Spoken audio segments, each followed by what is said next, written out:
7월 첫 주가 됐습니다. 2020년도 단절을 뚝 떼서 지나가 버렸고요. 남은 시간도 그만큼 빨리 지나갈 거라는 생각을 하게 됩니다. 여전히 코로나 바이러스는 기세가 오히려 등등해졌습니다. 우리나라도 연 3일 동안 60명 넘는 확진자들이 나오고 있어서 불안합니다. 특히 교회에 대해서 계속해서 이렇게 꼬리에 꼬리를 물고 나오다 보니까 모임을 제한하겠다는, 또 방역을 강화하겠다는, 또 거리두기를 다시 시행하겠다는 뭐 이런 내용들이 계속 나오고 있습니다. 성도들이 모이는 것도 만만치 않다는 그런 생각을 하게 될 때 우리가 이 모임을 위해서도 기도해야 된다는, 또 모일 수 있는 기회에 우리의 모든 것을 다해서 더욱 뜨겁게 사랑하고 모여야 된다는, 또 주님의 뜻이 나타날 수 있도록 힘써 우리의 시간을 드려야 되겠다는 생각을 또한 하게 됩니다. 이것도 우리 마음대로 안 되는 거예요. 정말 은혜로만 할 수 있는 것이기 때문에 더욱더 안정을 위해서 또 모일 수 있는 어떤 그러한 기회를 붙잡을 수 있는 기회가 되도록 기도해 주시기를 부탁드립니다. 그래서 로마서 말씀을 보고 있었는데 한 달에 한 번 정도는 다른 부분의 말씀도 있으면 좋겠다라는 생각을 들었습니다. 그래서 오늘 이 시간에는 다른 말씀으로 잠깐 교제를 하고 다음부터 또 로마서 교제를 하도록 하겠습니다. 오늘 고린도전서 13장입니다.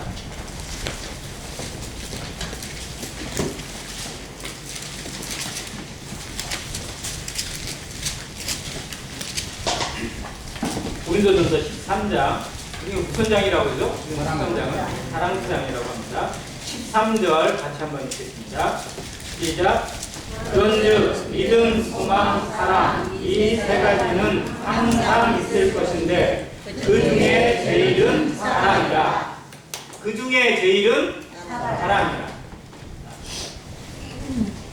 하나님 나라에 가서도 어느 때든지 믿음과 소망과 사랑은 항상 있을 거라고 말씀하십니다. 근데 정말 주님 나라에 가서 천국에 가도 믿음이 있을 건지, 그때도 소망이 필요한지 잘 모르겠어요. 그러나 그 안에서도 모든 것을 지키는 유일한 길과 힘은 사랑에 있습니다. 그래서 그 중에 제일은 사랑이라는 이 말씀이 참 많이 와닿는데요. 사랑에 대해서 우리가 너무나 익숙하고 너무나 잘 아는데, 그럼에도 불구하고 사랑이라는 말씀은 두고두고 해도 쉽지 않고 어렵습니다. 사랑을 완벽하게 이해하는 사람도 없고요. 사랑을 완벽하게 실천하는 사람도 없습니다. 그래서 우리는 하나님 안에서 더욱더 사랑을 배워야 하고, 또 사랑을 실천하기 위해 노력해야 되고, 사랑을 알아가기 위해서, 정말 사랑을 배우는 자가 되기 위해서 더욱 사랑을 받아야 합니다. 사랑은 흔히 하는 말로 받아야 줄 수 있다고 합니다. 사랑을 받지 못하면 주는 것도 몰라요. 그래서 사랑은 먼저 받는 법을 배웁니다. 그래서 아이 때는 계속 사랑을 받아요. 자기가 사랑을 받는 줄 제대로 모르면 못 줍니다. 그래서 아이도 하나님의 사랑을 계속 공급받고, 그 공급받는 힘으로 누군가를 사랑할 수 있습니다. 그 힘이 순환입니다. 하나님 안에서 소통입니다. 이 소통의 원리를 이 고린도서 13장이 보여주고 있는데, 그 사랑의 원리 가운데 가장 중요한 인내의 원리를 한번 배워보기를 원합니다. 고린도전서 13장 4절부터 7절까지입니다. 이게 사랑의 원리가 나와 있는데요. 4절부터 7절까지 한 목소리로 같이 읽겠습니다. 시작. 사랑은 오래 참고, 사랑은 온유하며, 시기하지 아니하며, 사랑은 자랑하지 아니하며, 교만하지 아니하며, 불의에 행하지 아니하며, 자기의 유익을 구하지 아니하며, 성내지 아니하며, 악한 것을 생각하지 아니하며, 불의를 기뻐하지 아니하며, 진리와 함께 기뻐하고, 모든 것을 참으며, 모든 것을 믿으며, 모든 것을 바라며, 모든 것을 견디느니라. 아멘. 그래서 이 가사를 그대로 예배 찬송가로 옮겨서 사랑은 언제나 오래 참고 이렇게 노래도 부릅니다. 자, 그런데 여기 총 몇 가지가 나오냐면 15가지가 나옵니다. 사랑의 실천 원리라고 부르는데요. 15가지 실천 원리 중에 시작이 뭐죠? 오래 참고. 끝은? 견디는. 마지막이 뭐예요? 견디는 거. 견디는. 비슷하죠? 사랑의 시작은 오래 참는 겁니다. 그리고 마지막은 견디는 겁니다. 그리고 그 중간에 7절에 보면 모든 것을 참으며 라고 또 되어 있어요. 이 세 가지가 사랑의 원리, 실천 원리의 세 가지가 인내가 포함되어 있습니다. 즉 사랑은 말로 하는 것도 아니고 무엇을 하는 것도 아니고 참아내는 겁니다. 기다리는 것이고 견디는 겁니다. 시작도 인내고 마무리도 인내입니다. 그리고 과정도 역시 인내가 포함되어 있습니다. 우리가 아이를 키우는 부모의 입장에서 보면 그냥 그대로 고개가 끄덕여집니다. 얼마나 참아내셨나요? 얼마나 기다리셨나요? 얼마나 견디셨나요? 그 견딤이 없고 기다림이 없고 참음이 없이 아이를 기를 수 있습니까? 아이를 기른다는 것, 양육한다는 것, 누군가를 자라게 한다는 것은 끝없는 기다림이며 끝없는 참음입니다. 오늘 참아냈다고 해서 내일은 안 참을까요? 아니요, 내일은 더 많이 참아야 될 겁니다. 자녀를 양육하는 부모의 마음에서도 내가 정말 자녀를 사랑하는 것, 때로는 얼마나 원망이 있어요. 얼마나 서운함이 있고 얼마나 억울함이 있습니까? 그럼에도 참아내고 그럼에도 견디는 이유는 내 자녀이기 때문에, 내가 내 피로 낳은, 내 생명으로 낳은 나의 분신이요 나의 사랑하는 자녀이기 때문에 끝까지 기다려주고 참아내는 것이 부모의 마음입니다. 하물며 하나님은 부모의 마음을 더욱더 나타내시는 그 분께서 우리를 얼마나 기다리시고 얼마나 참아내셨는지, 얼마나 견디고 계시는지 생각하면서 사랑을 배우게 됩니다. 정말로 사랑은 참는 것, 기다리는 것이고요, 견디는 것입니다. 이게 이의를 제기할 수가 없습니다. 자녀를 키워보니까, 어린아이를 키워보니까, 또 누군가를 양육해보니까, 누군가에게 뭔가 교훈을 주고 가르쳐보니까 더욱더 배우게 되고 깨닫게 되는 것입니다. 아이를 낳기 전까지는 어른이 아니라고 흔히들 얘기하는 말을 처음에 공감하지 않았습니다. 부모가 되기까지는 어른이 아니라고 하는 말에 대해서 저는 동의하지 않았습니다. 나는 충분히 내 마음의 생각이 참 깊고 또 나름대로 깊은 생각을 가지고 있는 사람이라고 스스로 자부했었는데 막상 아이를 키우고 하니까, 특히 광호를 키우고 또 그를 참아내는 모습을 견디다 보니까 정말 부모님의 마음을 더 새롭게 알아갑니다. 그러면서 더욱더 배워갑니다. 지금도 여전히 배워가고 있습니다. 그것이 우리에게 주시는 하나님의 교훈이 아닌가 생각합니다. 마찬가지로 하나님 안에서 정말 우리가 누군가에게 정말 사랑한다고 말할 수 있을까지, 정말 사랑을 나타내기까지 얼마나 참았는지, 얼마나 기다렸는지, 얼마나 견뎌보았는지 한번 생각해보는 시간이 되길 바랍니다. 동시에 주님께서, 하나님께서 구원받은 나를, 구원받고 거듭나고 하나님의 생명을 가지고 성령을 소유하고 있는 나를 지금 이 순간에 얼마나 참고 계시는지, 얼마나 견디고 계시고 얼마나 기다리고 계시는지 한번 생각하는 시간이 되길 또한 바랍니다. 그 사랑이 아니고 그 기다림이 아니고 그 인내가 아니라면 우리는 벌써 떨어졌습니다. 오늘도 나를 얼마나 참고 계시는지, 얼마나 기다리고 계시는지, 얼마나 세미한 간절한 부드러움으로 우리의 마음이 돌아오기를, 우리의 마음이 회복되어지기를, 우리가 더욱더 하나님 앞에 바로 서기를 얼마나 간절히 기다리고 계실지 다시 한번 주님의 마음을 느껴보는 시간이길 바랍니다. 인내라는 단어, 참을인자 몇 개면 살인을 면한다고요? 참을인자 3개면 살인을 면한대요. 참을인자의 한자를 보면 무엇과 무엇이 합쳐져 있죠? 칼도 마음이시자. 마음에 뭐를 두라는 거예요? 칼을 두라는 거예요. 칼을 두라는 거예요. 내 마음에다 한번 칼을 두라는 거예요. 나를 얼마나 한번 좀 자세하게 두려운 가운데 두라는 것이 참을인자에 달려 있습니다. 근데 한번 생각해 봤어요. 참을인, 견디는 것, 또 누군가를 기다려주는 것에 대해서 인내를 표현하면 두 가지가 있습니다. 첫째는 상황에 대한 인내가 있어요. 그리고 두 번째는 사람에 대한 인내가 있습니다. 상황에 대한 인내는 어떠한 일이 찾아왔을 때, 어떠한 안 좋은 상황이나 어려운 상황이나 혹은 견디기 힘든 무슨 고통이 찾아왔을 때 참는 겁니다. 이것도 정말 대단한 겁니다.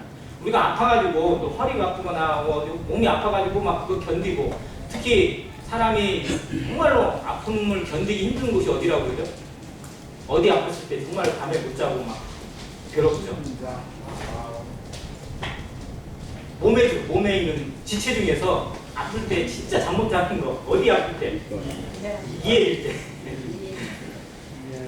밤새도록 이거 막 툭툭툭툭 이렇게 되면 정말로 괴롭습니다. 이것도 역시 인내입니다. 상황에 대한 인내. 몸이 허리가 아파가지고 막 견딜 수 없어요. 발을 한짝 옮기기도 힘들 정도로 힘들 때 그걸 견디는 것도 역시 인내입니다. 자, 그리고 동시에 사람에 대한 인내가 있습니다. 나와 어떤 관계 가운데 있는 사람을 기다려주고 참는 것. 자, 그러면 묻겠습니다.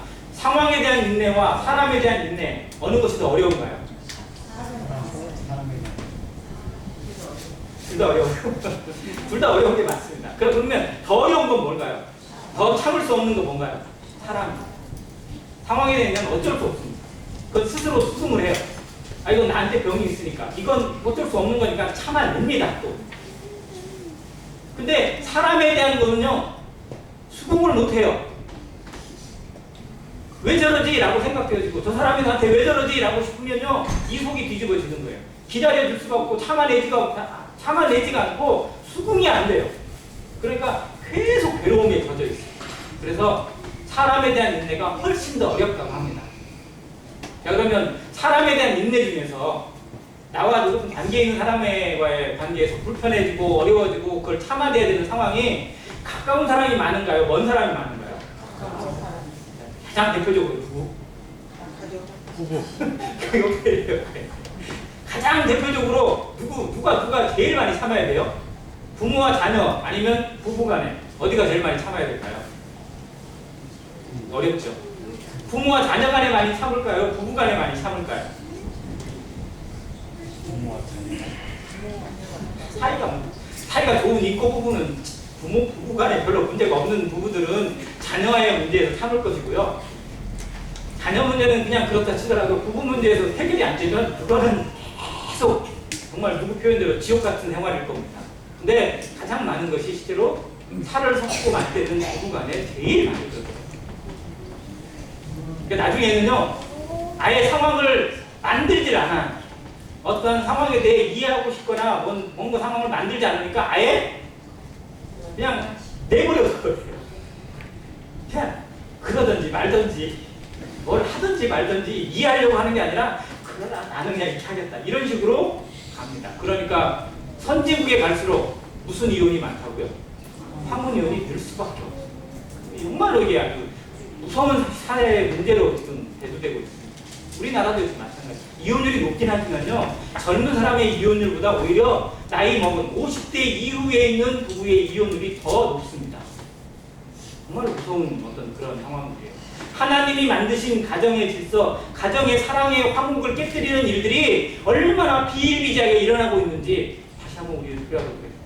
근데 한번 생각해보세요. 나는 내 옆에 있는 사람, 나랑 정말 가까운 사람, 내가 사랑하고 내가 정말 내 몸처럼 아끼는 사람을 얼마나 참아주고 얼마나 기다리고 계시나요? 얼마나 견디고 계시나요? 나는 끝까지 참을 준비가 되어 있습니까? 아니면 한번 해보기만 해봐라, 내가 가만히 있나, 이런 마음으로 벼리고 계십니까? 근데 성도들도 정말로 안타까운 상황이지만 성도들도요, 주님의 사랑을 그렇게 안다고 얘기하는데 정말 나와 가까운 사람을 향해서는 이만큼도 참아내지 못할 때가 많더라고요. 건디기만 해봐. 마치 막 시한폭탄 터뜨리기 직전에 단추를 누르려고 작정하고 있는 듯한 사람의 모습으로 나한테 한번 해보기만 해봐, 내가 그냥 가만히 있나, 뭐 이런 식으로 하는 경우들이 너무 많다는 거예요. 하나님 보시기에 정말 하나님이 목숨을 들여서 하나님의 생명으로 예수 그리스도의 피로 사셔서 하나님의 그릇으로, 하나님의 교회로, 하나님의 가정으로 세웠는데 그게 그 사람의 감정 하나 때문에 깨지고 있고 폭파되고 있다는 사실이에요.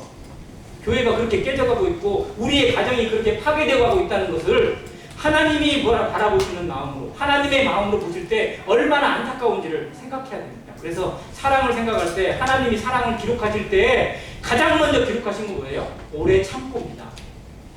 과연 우리는 얼마나 오래 참나요? 나는 누군가를 향해서, 내 남편과 아내를 향해서, 내 자녀를 향해서 얼마나 오래 참습니까? 얼마나 기다려줄 수 있어요?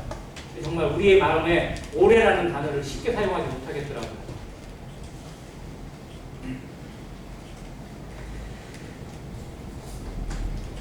지난주에 무신론자 철학자였던 인고솔에 대해서 제가 한번 말씀을 드렸어요. 이 사람이 뭐 했다고요? 시계 딱 누르고 몇 분 동안? 5분 동안 하나님의 이름을 저주하고 하나님을 무시하고 하나님 앞에 대항하고 하나님을 욕하는 그런 시간을 갖겠다고 작정을 했어요. 그리고 사람들 앞에 군중 앞에서 얘기를 했어요. 내가 5분 동안 하나님을 저주하겠다. 그동안에 하나님이 나를 죽이시면 나를 그냥 번개를 쳐서 죽이시든지 그냥 어떻게 죽이시든지 죽이면 하나님이 살아계신 거고 내 생명이 그대로 머물러 있으면 아무 일이 없으면 하나님이 없는 거다. 이렇게 선언을 해놓고 지가 5분 동안 시계 눌러놓고 계속해서 저주의 말을 퍼붓었어요. 그리고 5분 동안 일이 일어났어요? 안 일어났어요? 안 일어났어요. 그러니까 자기가 막 의기하면 거 봐라 하나님 없다. 하나님이 계셔도 만약 계셔도 내 생명 하나도 어떻게 하지 못하는 그런 하나님이다. 안 믿어도 된다. 뭐하러 하나님을 믿느냐라고 막 그렇게 소리를 쳤어요. 그런데 그 말을 들은 누군가가 이 말씀을 했다고 합니다. 로마서 2장 4절 잠깐 보겠습니다. 로마서 앞에 나오네요. 로마서 2장 4절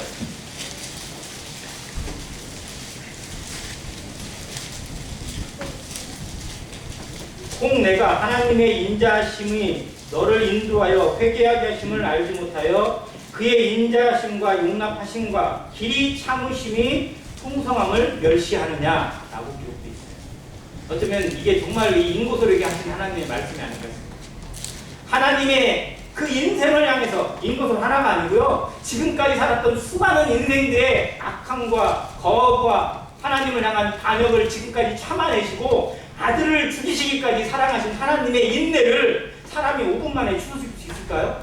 5분 동안에 하나님의 사랑을 끊어낼 수 있다고 생각하시나요? 아니요, 그게 아니라는 겁니다. 온 우주를 다 두어도 하나님의 이 사랑과 하나님의 인내, 하나님의 오래 참으심을 취소시킬 수가 없습니다. 그래서 하나님은 그러한 사람도 구원받기를 원하시고 그러한 인생도 그렇게 거꾸로 가는 인생도 하나님께 돌아오기를 지금도 기다리고 계시는 겁니다.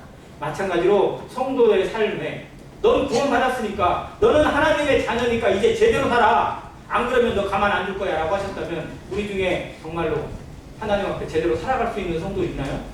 하나님이 만약 우리의 모든 것들을 하나님의 그릇과 하나님의 잣대로 판단하시고 그 자리에서 즉결 심판하셨다면 우리가 정말 하나님 앞에 제대로 떳떳하게 살아가서 하나님 앞에 나올 수 있는 인생이 있나요? 과연 나는 떳떳하게 예배드릴만 하다고 나는 정말 왕같은 제사장답게 하나님을 예배할 만한 일주일을 보냈다고 자부할 수 있는 성도 있나요? 우리는 모두 다 부끄러움을 안고 있습니다. 다만 하나님의 길이 참으심과 그 인내로 말미암아 그 사랑으로 말미암아 그 덮으심으로 말미암아 그 하나님의 마음을 알아서 나와 같은 자도 받으시고 나와 같은 자를 길이 참으시는 하나님 앞에 우리가 나오는 거예요.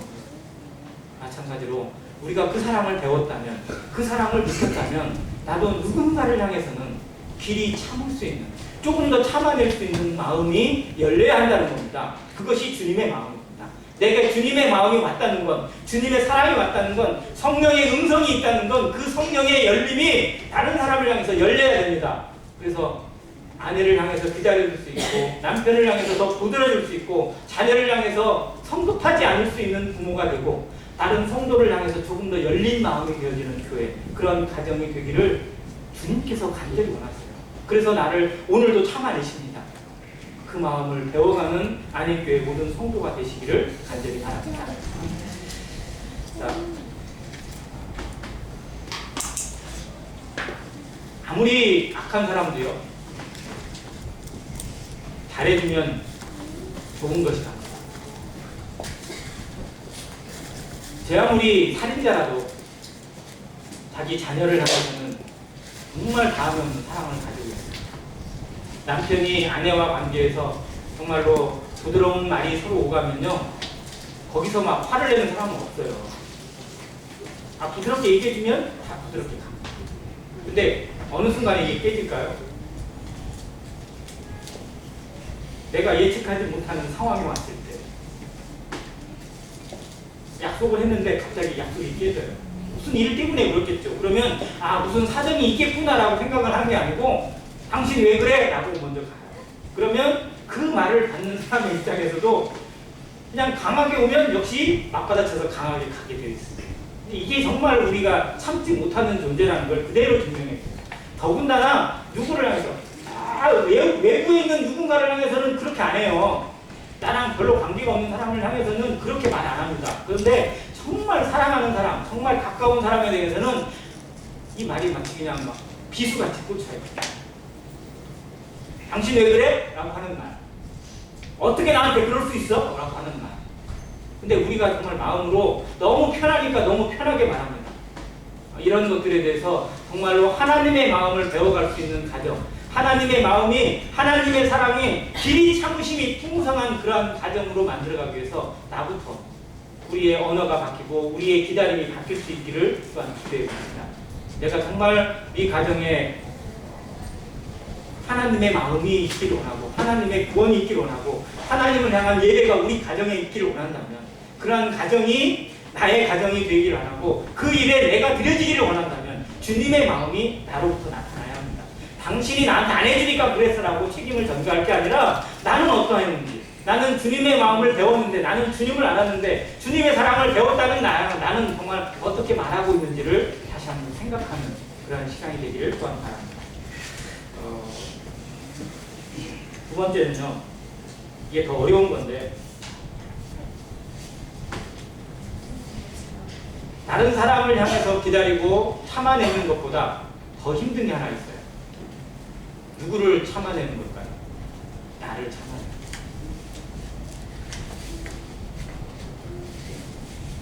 사람은 되게 이기적인데 또 한편에서 자기를 향해서 대단히 학대적, 자기를 자학해요. 항상 채찍질합니다. 자기가 도저히 다다를 수 없는데도 불구하고, 그렇게 할 수 없는데도 불구하고 그렇게 해야 된다라고 스스로를 막 채찍질하고 목표를 정해놓고 막 몰아붙여요. 그리고 그렇게 못하는 자기를 두고 막 계속해서 막 기도를 해요. 하나님, 내가 이거 하게 해주세요. 이렇게 할 수 있도록 해주세요. 이렇게 살아갈 수 있도록 도와주세요. 하나님이 도와주시면 가능합니다. 우리 가정 이렇게 되게 해주시고 내가 이런 사람으로 이렇게 하나님 앞에 쓰임받도록 기도해. 그렇게 기도해요. 이 기도가 나쁜가요? 이렇게 소원하는 것이 나쁜 건가요? 잘못된 건가요? 그런데 다시 한번 묻습니다. 이건 정말 잘못된 겁니다. 나를 제대로 모르는 거, 이건 정말 무지는 하나님 앞에 다시 한번 생각해야 되는 겁니다. 하나님이 정말 원하시는 게 무엇이냐가 중요한 것이지 내가 원하는 게 어떠한 나의 모습이냐가 중요한 게 아니라는 거예요. 하나님이 뭘 원하실까요? 왜냐하면 너희는 너희 자신의 것이 아니라 무엇이 됐으니? 값으로 산 것이 되었습니다. 나는 하나님의 것입니까? 내 것입니까?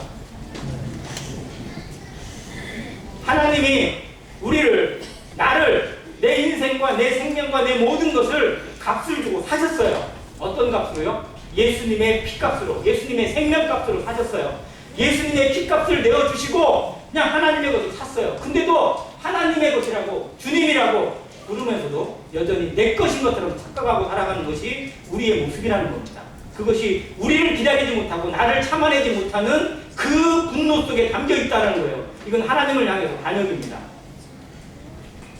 우리가 스스로의 어떤 것을 내세우기 위해서, 아니면 뭔가를 더 성과를 내기 위해서, 아니면 뭔가를 나타내고 싶은 그런 욕망에 사로잡혀서 하나님의 뜻이 아닌데도 불구하고 나를 나타내고 싶고 나를 자랑하고 싶고 나의 어떤 것을 공로를 드러내고 싶은 욕망 가운데 기도하는 것은 꼭 없는지 한번 생각해 보시기 바랍니다. 정말로 교회를 열심히 다니고 하나님 앞에 열심히 기도하는 성도들 가운데 이러한 기도를 드리는 사람들이 많아요. 그러니까 중요한 건 하나님이 내게 원하시는 것이 무엇인지 분별하는 것이 아니라 내가 스스로 정해놓은 거예요. 이걸 해야 돼. 이렇게 돼야 돼. 이거 가야 돼. 이거 만들어져야 돼. 이거 이렇게 해야 돼. 그러니까 그 사람이 안 되면 그 사람에게 막 분노가 생기고 원망이 생기고 막 때로는 공격이 돼요. 남편이 안 도와주면 남편이 원망이 되고 자녀가 도와주지 않으면 자녀가 원망이 돼요. 내가 그걸 못하면 내 스스로가 원망이 돼요. 근데 정말 하나님은 나에게 그걸 원하실지 한번 생각해 봐야 된다는 겁니다.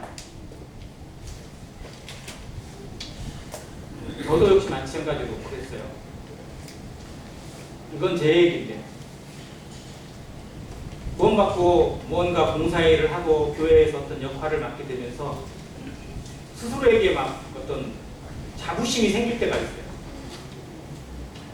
아이들을 모아놓고 주일학교 말씀을 전했는데 아이들이 태도가 너무 좋아요. 너무 좋고 막 잘 따르고 막 아이들이 막 다 이해되는 것 같아요. 그러면 교사로서 너무 기쁘잖아요. 그러니까 그 마음 가운데 막 뿌듯하고 더 열심히 잘해야지 뭐 이런 마음이 생겨요.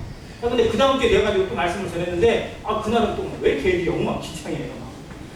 옆에서 장난치는 놈, 옆에는 막 찌르고 막 이러는 놈, 아니 뭐 어떤 애는 막 엄마 찾아서 돌아다니는 애, 울고 있는 애, 막 이런 애들 보니까 막 속이 막 열기도 하고 막 답답해요. 그러니까 한편에서는 어떤 마음이 드냐면 애들이 원망스럽다가 한편에는 제 자신, 도대체 나 뭐 하는 거냐 막 이런 마음이 들기도 하고 거기서 막 화가 나요. 예를 들어. 주일학교 시간에 예배 시간 먼저 있었는데 주일학교 시간에 막 그렇게 화를 다 끓고 나서 예배에 드리려고 무릎을 꿇고 방석에 앉아 있다고 해서 예배가 정말 제대로 드려질까요? 이런 마음이 생겨요. 그러니까 한 주가 그 주일에 하루가 막 때로는 막 너무 막 힘겨워가지고 도대체 내가 뭐 하는 건지 모르겠다라는 생각이 들 때가 있어요. 그래서 그날 오후가 되면 이제 총각인데 그냥 하염없이 그냥 차를 끄고 막 쭉 나가요. 그냥 어디 가고 싶은 것도 가는 게 아니라 그냥 나가요. 가다 보면 대부분 저수지에 가 있어요.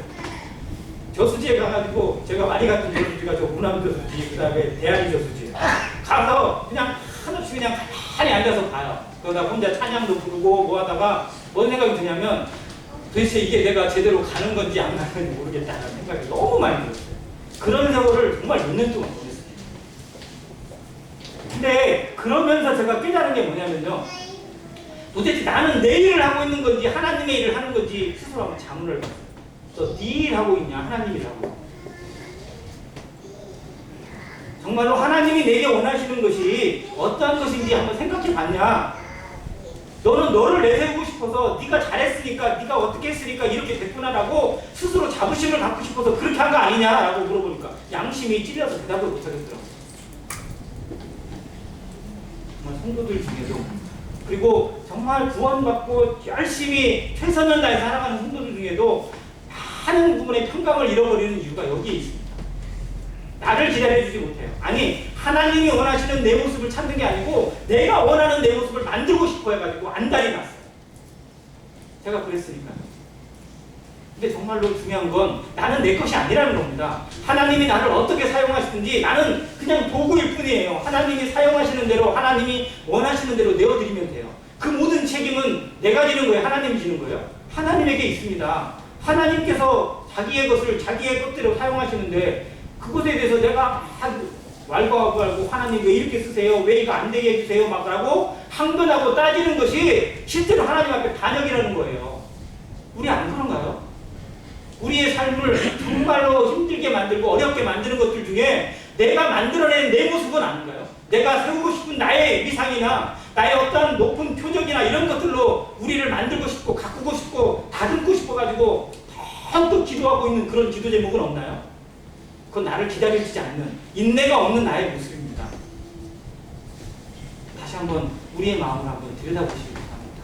정말 나는 나의 것인지 하나님의 것인지, 내 인생이 내 모든 것이 하나님의 것이라면 나는 나를 주장할 이유도 없고 주장할 수 있는 권리도 없습니다. 근데 우리는 마치 내 것인 것처럼, 아니 내가 책임져야 되는 것처럼 착각하고 그렇게 살아가는 때가 너무 많다는 거예요. 다시 한번 묻습니다. 너희는 너희 자신의 것이 아니라 값으로 산 것이 되었으니 그런즉 너희 몸으로 하나님께 영광을 돌리라고 고린도전서에 말씀하셨습니다. 고린도 교회가 뭐가 문제였는지 아세요? 고린도 교회 문제 많았죠.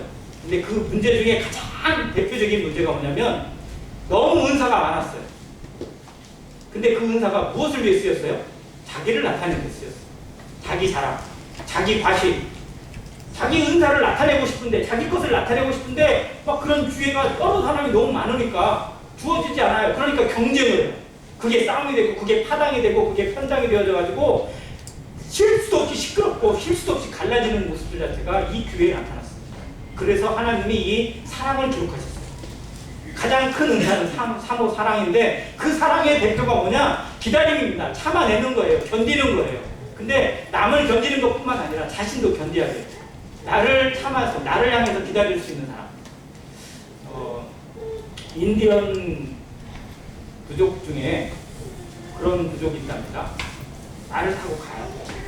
말을 타고 막 달려가다가 황무지를 향해 달려가다가 갑자기 선대요.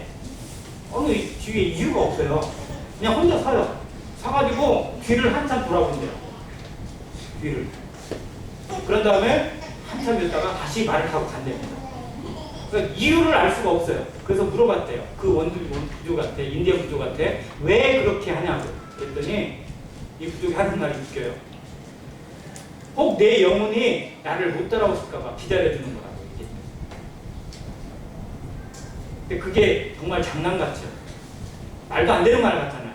그러나 한번 생각해볼 의미가 된다고 합니다. 이 현대인들이요, 쉴 틈이 없어요. 끝까지 끊임없이 자기를 채찍질합니다.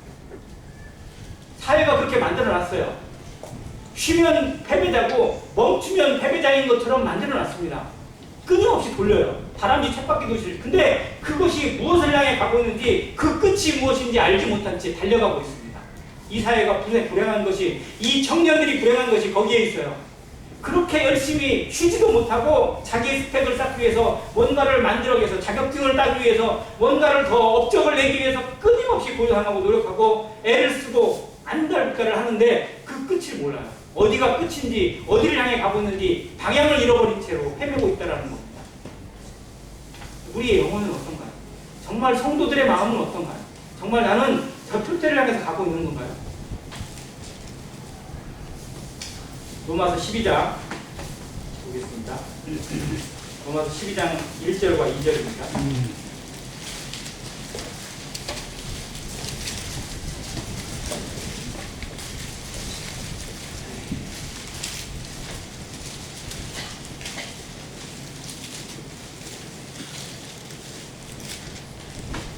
그러므로 형제들아, 내가 하나님의 모든 자비하심으로 너희를 권하노니 너희 몸을 하나님이 기뻐하시는 거룩한 산제물로 드리라. 이는 너희가 드릴 영적 예배니라. 같이 읽겠습니다. 시작. 너희는 이 세대를 본받지 말고 오직 마음을 새롭게 함으로 권한을 받아 하나님의 선하시고 기뻐하시고 온전하신 뜻이 무엇인지 분별하도록 하라. 그 다음에 은사가 나옵니다. 하나님의 뜻이 분별되어져야 은사가 제대로 활용됩니다. 하나님의 뜻이 무엇인지 모르고 나서는 은사는 자기를 나타내게 되어 있다는 겁니다. 성경은 그런 절차와 흐름에 따라서 공부가 되어져야 됩니다. 로마서를 나중에 공부하게 될 때도 더 살펴겠지만요, 정말로 우리의 은사가, 성령이 주시는 은사가 성령의 소욕과 성령의 역사를 만드는 것이 아니라 때로는 사람을 포장하고 그 성도를 나타내기 위해서 활용되는 경우도 너무 많다는 겁니다. 이것이 실제로 하나님의 세계를 어지럽힐 수 있다는 겁니다. 그래서 가장 먼저는 하나님의 선하신 뜻, 온전하시고 영원하신 뜻이 무엇인지 분별되어지는 겁니다. 하나님의 뜻이 내 안에 바로 서게 될 때 그것이 은사로서 작용이 되어지고 하나님이 주신 직분을 통해서 나타납니다. 그 전에 2절에 보면 오직 마음을 새롭게 함으로 변화를 받으라고 기록되어 있어요. 이 말씀이 현재 진행형입니다. 우리는 오늘도 지금 이 순간에도 마음을 새롭게 함으로 변화를 받아야 합니다. 우리는 이미 변화를 받은 신분이지만 우리의 상태는 계속해서 변화를 입어야 합니다. 성령으로 새롭게 되어지고 말씀으로 새롭게 되어지고 그리고 하나님의 뜻이 내 안에서 바로 서게 되는 변화가 나타나야 합니다. 이것은 마치 매일 세수를 하는 것과 같습니다. 어제 세수했다고 오늘 안 하는 게 아니고 어제 화장했다고 오늘 안 하는 게 아니고 오늘은 오늘에 주신 것으로 살아가는 겁니다. 하나님이 어제 주신 말씀이나 작년에 주신 말씀으로 오늘을 살게 하신 것이 아니라 오늘 새롭게 내 마음을 씻어주시는 것, 내 마음을 새롭게 하는 것으로 하나님의 뜻이 분별되어지기 때문에 그렇습니다. 그래서 우리의 말씀은, 우리의 기도는 매일 매 순간마다 이루어지는 것이 너무 당연합니다.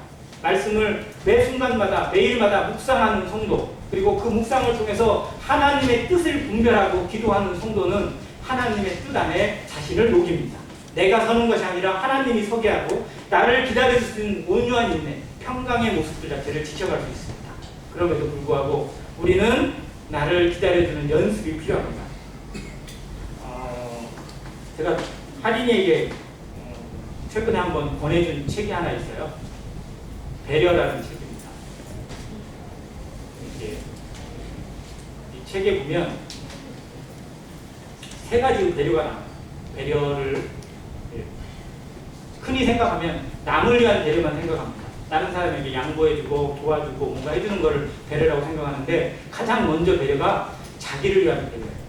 나를 위해서 여지를 남겨줘요. 사도 바울이 그런 기도를 드렸습니다.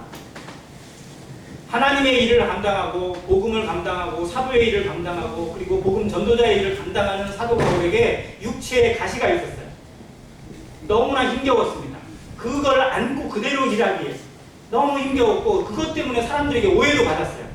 네가 정말 그런 걸 갖고도 사도냐? 라고 하는 그런 공격 아닌 공격도 받았던 거예요. 그래서 사도 바울이 그 육체의 가시가 자기에게서 떨어져 나가기를 몇 번 기도했다고요? 3번 기도했습니다. 얼마나 간절히 기도했을까요? 아마 주님이 겟세마네 드린 기도만큼은 아닐지라도 그의 인생을 두고 그의 목숨을 두고 아마 간절히 기도했을 겁니다. 그런데 하나님이 주신 대답이 뭐예요? 내 은혜가 내게 족하도다. 이는 그 다음이 중요해요. 내 은혜가 내게 족하도다. 이는 내가 뭐한 데서? 약한 데서 온전해짐이라고 했습니다. 우리가 약한 것, 우리가 연약한 것이 우리가 생각할 때는 부끄러움이고 수치고 잘못된 거라고 말할지 모르지만 하나님께는 아니라는 겁니다. 나의 연약이 오히려 하나님의 온전하심을 나타내는 통로가 되고 나의 실패가 하나님의 능력을 나타내는 통로가 되게 하시는 것이 성령입니다. 우리를 주장하시는 성령께서 우리는 실패가 없고 우리는 모든 걸 다 잘하는 것으로만 그렇게 이끌어 가신다면 과연 성령이 나타날까요? 내가 나타날까요? 내가 나타나게 되어 있어요. 그래서 내가 했다고, 내가 하니까 됐다고, 봐라 내가 했으니까 됐다고 막 자랑하고 싶은 마음이 우리에게 있거든요. 교만이 우리에게 존재하고 있거든요. 그래서 때로는 우리에게 너무나 깊은 수렁을 주시기도 하고 실패를 주시기도 하십니다. 사도 바울이 그 증인이에요. 이는 내가 약한 데서 온전하여짐이라. 그러므로 나는 나의 약함을 자랑하겠다고 고백했어요. 왜요? 그걸 깨달았거든요. 내가 약할 때 그가 강하다. 내가 안 될 때, 내가 무너질 때 오히려 하나님이 나타나고 내 마음이 이렇게 무너질 때 오히려 하나님의 위로가 나타나고 하나님의 능력, 권능이 나타나는 통로를 배우게 됐을 때 우리는 어떠한 것이든지 하나님의 것으로 여길 수 있는 것이 나옵니다. 그래서 나를 기다릴 수 있는 것, 안 되는 나, 부족한 나, 뭔가 어그러져 있는 나의 모습도 하나님이 받으셨는데 하나님이 사랑하시고 그거 그대로 받으셨는데 왜 나는 그걸 인정을 못해요? 그걸 왜 감추고 싶어하고 그걸 포장하고 싶은 마음이 내게 있을까요? 나를 나타내고 싶은 교만의 마음이 여전히 내 안에 있기 때문에 그렇습니다. 하나님이 받으셨어요. 빅토리아 여왕이 여행을 가다가 수행원들을 길을 놓쳐가지고요. 비를 툭딱 맞았대. 여왕. 그러니까 여왕이 길을 툭딱 맞고 생쥐같이 되니까 여왕으로 보여요? 안 보여요? 안 보이죠. 그래가지고 그 상태로 그냥 계속 비가 오니까 이제 어디 집에 가든 들어가서 쉬어야 돼요. 근데 비가 막 팍팍 내리고 있는데 문을 두드려도 열어주는 집이 없더래요.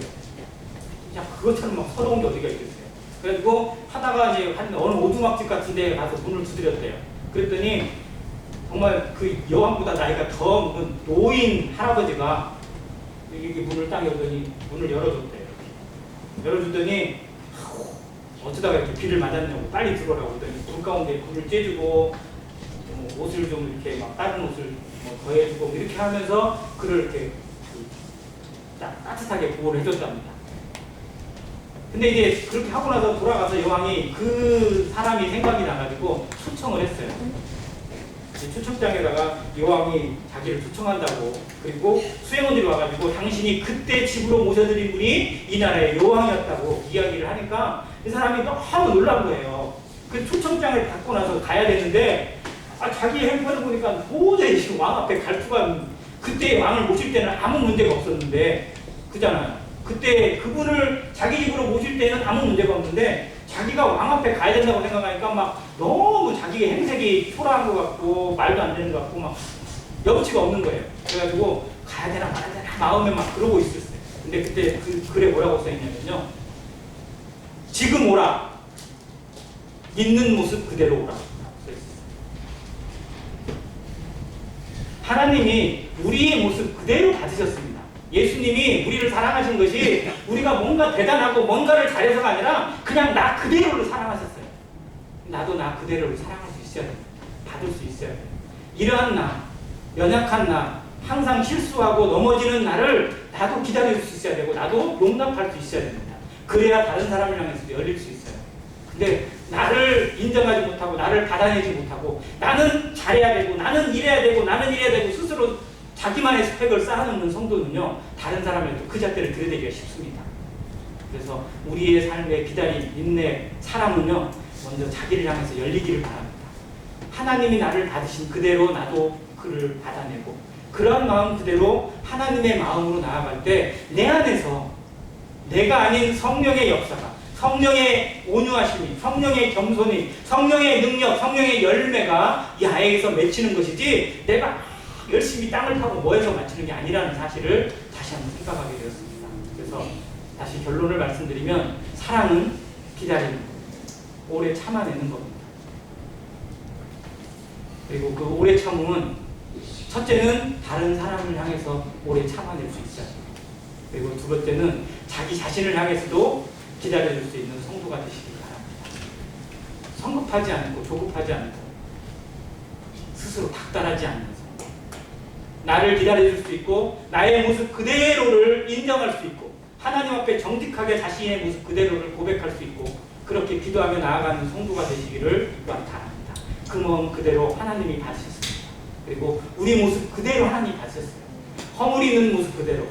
무비보셋은 다윗왕 앞에 부름받았다고 해서 다리가 나았지 않았습니다. 그는 쩔뚝발이 그대로였어요. 그러나 쩔뚝발이 그대로였지만 하나님의 그 은혜로, 다윗왕의 은혜로 왕의 식탁에서 먹는 은혜를, 권세를 누릴 수 있었어요. 우리가 있는 모습을 감춘다고 해서 없어지는 게 아닙니다. 그대로 인정해도 하나님의 은혜로 덮어주시고 우리를 하나님의 사랑과 권능으로 이끌어 가신다는 사실을 늘 기억하시고 평강 가운데 은혜와 평강이 넘쳐나는 안행교회 성도가 되시기를 간절히 바랍니다. 감사합니다.